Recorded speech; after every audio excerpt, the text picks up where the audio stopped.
and welcome to a shrine in Tokyo called Suitengu.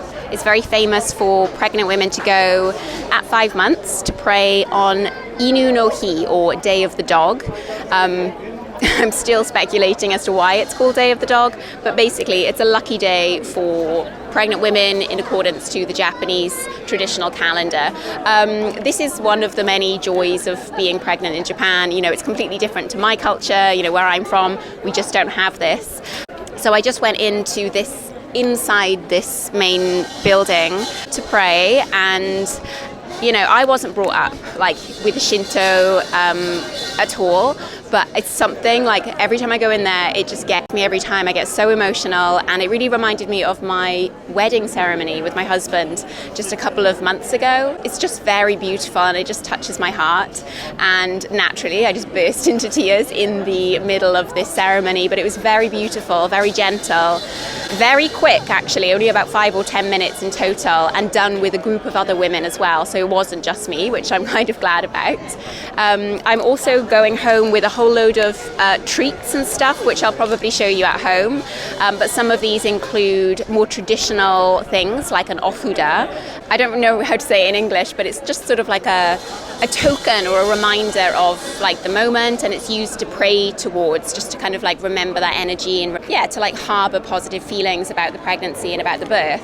But yeah, basically I just wanted to let you know how the experience was. I found it really, really amazing, and if you do so happen to be pregnant at 5 months in Japan, or even 9 months actually, they do ceremonies at 9 months as well, do a little bit of research just for the cultural experience, because it is really amazing. And if you're anything like me and very emotional, you probably will cry, but it's wonderful. So yeah, thank you for watching. Hello, welcome to my house. I'm sorry, this is not the best backdrop. I don't look great. But anyway, I'm making this video, and I'm ashamed to say that although I went to Suitengu for my Inu no Hi, my Day of the Dog, that was, month 5. We are now currently at 6.5 months, and there's just been a bag of these goodies that they gave me at the shrine that I just haven't gotten around to opening. My husband tried to take everything out of the boxes and bags, and I was like, no, I have to do a YouTube video.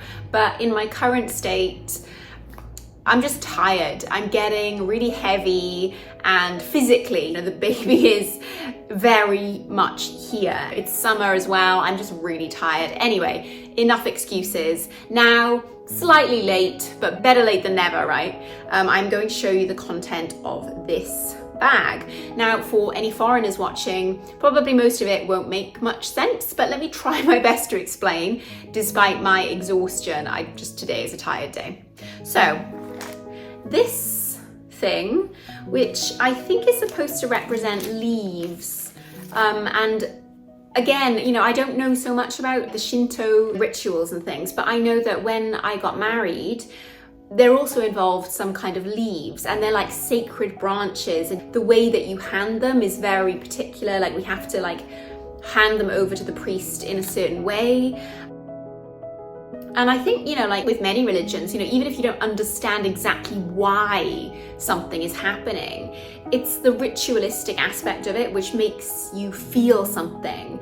And again, like as I mentioned in the shrine, like I don't know what it is about Shinto that resonates so strongly with me, but it's something beyond words, beyond explanation, beyond my logic actually. You know, it does make me feel so emotional. It just brings up so many emotions. It's not like I'm sad or happy or nervous. It's just, I'm so present. I think that's the best way to explain it. I just feel so present in this very moment, and it overwhelms me and gives me this like deep sense of peace and gratitude, I suppose. I felt such a parallel between the wedding ceremony and the Day of the Dog ceremony. Just sitting in this room full of other women, other pregnant women, all of us praying, holding this leaf thing. Sorry, I'm sure it has a name. For any Japanese watching, please do comment and let me know what this name is, because I don't know. But yeah, like just a room full of us, all holding this, but all on our own unique journeys of pregnancy and raising the future generation. Like it was really, I don't know, it was amazing. It was an amazing feeling that, yeah, again, I can't really describe so well in words. All right, so moving onwards, like with most Japanese things, they did give me many pieces of paper and leaflets and pamphlets. They do like their pamphlets in Japan. So, but this one is particularly interesting because it kind of explains what everything is, which is always useful. But yeah, let me show you firstly. So here, I thought this was a very odd gift for someone who's pregnant. Beautiful box. Let's have a look inside. Lo and behold, as well as a tiny little wooden basket, we also have a bottle of sake, Japanese nihonshu, which, despite being Day of the Dog, is a cat shape. Okay. Well, anyway, thanks for the sake. Not sure if I can drink it right now whilst I'm pregnant. And I'll be completely honest with you, this is actually not for human consumption. In Japan, many houses have a place to pray. It's kind of just like a very small shrine or something like that.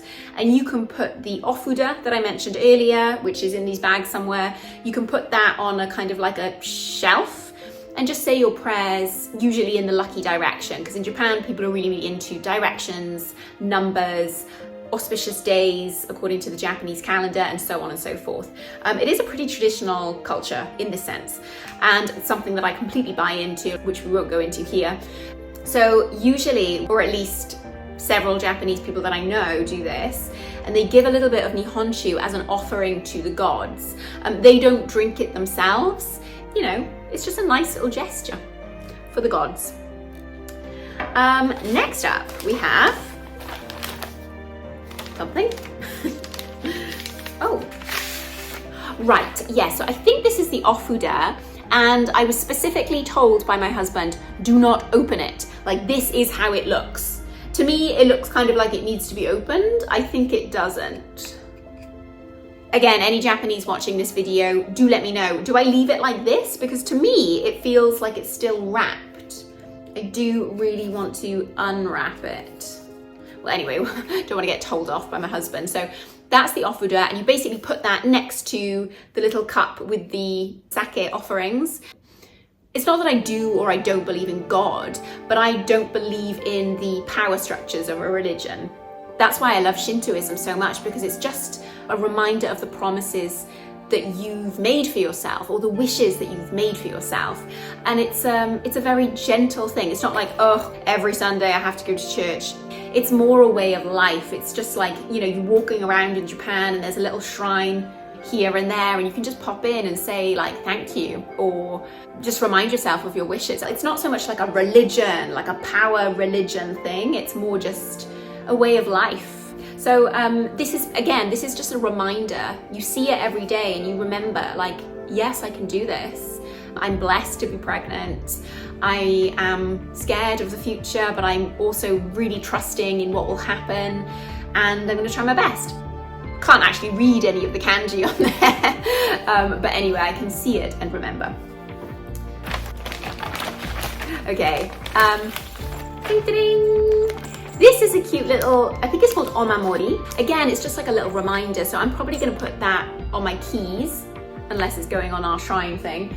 Every time you take out your key, you're reminded of this moment at the shrine, this moment in which you went to pray, and to pray for a positive birth experience. And I think just having these little reminders just really helps you to know in your heart, like, believe that you will be okay and your baby is going to be okay. It's just things like that.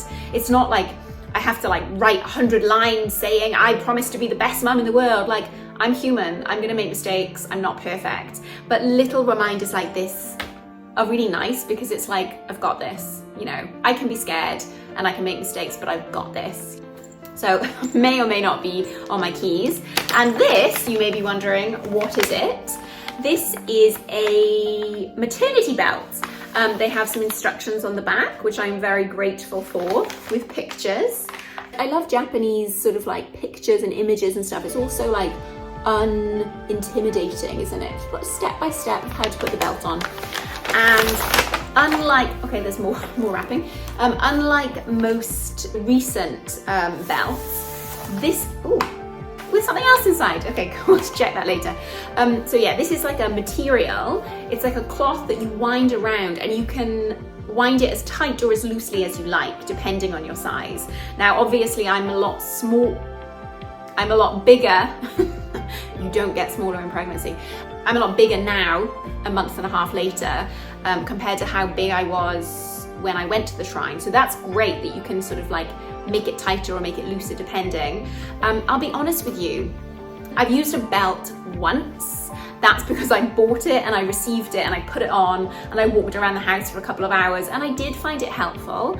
But I think now I'm getting to the stage where it's like, it's a difficult thing to explain for people who have never been pregnant before, but it's like my arms and legs have been loosened slightly from the rest of my structure, and my back feels a bit more like bendy. Everything feels looser, which sounds good, but at the same time, it's like I kind of feel like a balloon with arms and legs that are somewhat attached.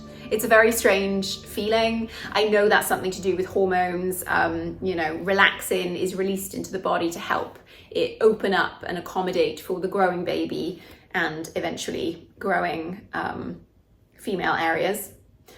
Not looking forward to childbirth, but with all these things, I hope that we'll get through it with no problem. Okay, the last thing is, oh yeah, no, I love this. I can't believe I took so long to open it. So this is basically a little charm. If you've been to Japan, or if you are Japanese, you've probably seen these at shrines and bought one and put it on your bag or had it as a nice keepsake, a reminder of Japan. I personally love them, and I think, I don't buy them every time I go to the shrine, but like we were given this one, and yeah, this one is specifically an amulet to be blessed with children.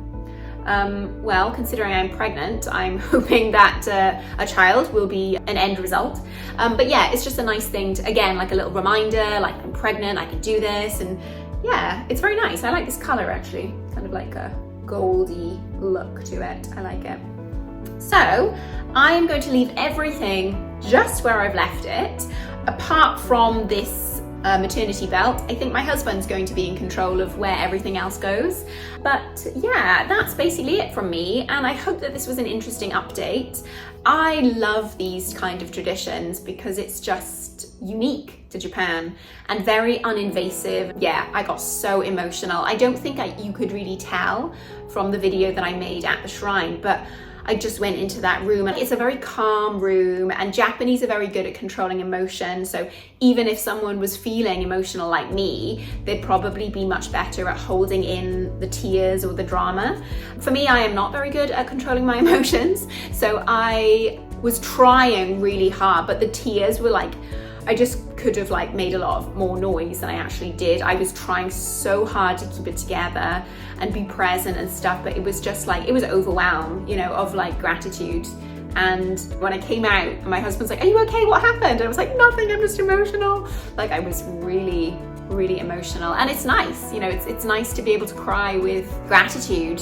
And of course, with pregnancy, there are just continuous waves or a plait, almost like a plait of anxiety and excitement and new opportunity and like all these other emotions at the same time. And I think that's why these shrine visits are so special, because it's like, especially at the 5-month mark, you're kind of halfway through, and it's a moment to kind of go like, all of these things that are happening to me at once, like it's okay. Kind of like a solidity, a mark of solidity that we've made it this far and we're going to be fine, and what will be will be. We just don't know what the future will hold, and our interpretation of good or bad things is completely just that. It's just our interpretation. So we just never really know, and all we can do is hope for what we think is the best and do what we can to make sure all parties are happy and healthy. Right. A lot longer than I thought it was going to be. Thank you very much for watching this video. Do leave your comments in the comment section below, and let me know if there are any rituals or purchases that you've done for the pregnancy or for the childbirth itself, or for just the health of the child. I know different cultures have their different things, so I'd love to know. Do leave your comments, and until next time, bye bye.